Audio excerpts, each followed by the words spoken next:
Inca i la seva comarca disposen des d'avui d'un nou servei de caire social que pal·liarà part de la demanda existent en matèria d'atenció a persones amb discapacitat. I ara tenim, per dilluns ja comencen 6 persones. De moment n'han concertades 10 per aquest mes, i per mes que ve ja començaran a ser altres 10. És a dir, estaran servint places completes.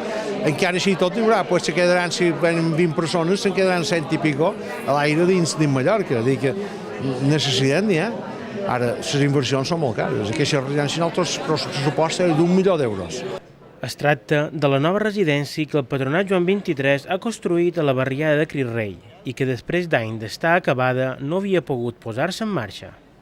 La veritat és que com a president del Consell avui és un dia de satisfacció de poder complir una cosa que havíem promès que faríem, que era a la fi, després de molts d'anys i després de molts de mesos de feina intensa, poder inaugurar una sèrie de places en aquesta residència per persones, per als nens i nines amb discapacitat. És una legislatura complicada i nosaltres hem dit que prioritzàvem les persones i que prioritzàvem tot el que era l'àrea social. I una vegada més estan complint amb allò que dèiem i podem inaugurar aquesta nova residència i donarem satisfacció i un puesto molt digne per estar a les persones amb discapacitat. Avui s'ha duit a terme l'acte d'inauguració oficial del nou centre, que es posa en marxa en 10 de les 20 places que té de capacitat i que han estat concertades pel Consell de Mallorca. Sense cap dubte és un dia d'alegria i satisfacció perquè una residència d'aquest tipus no hi havia res a la comarca, tenir la residència de la Creu, que ja gestiona el Patronat Joan XXIII, però sense cap dubte mos tancava d'acabar el segle amb aquesta posada en marxa d'aquest nou servei.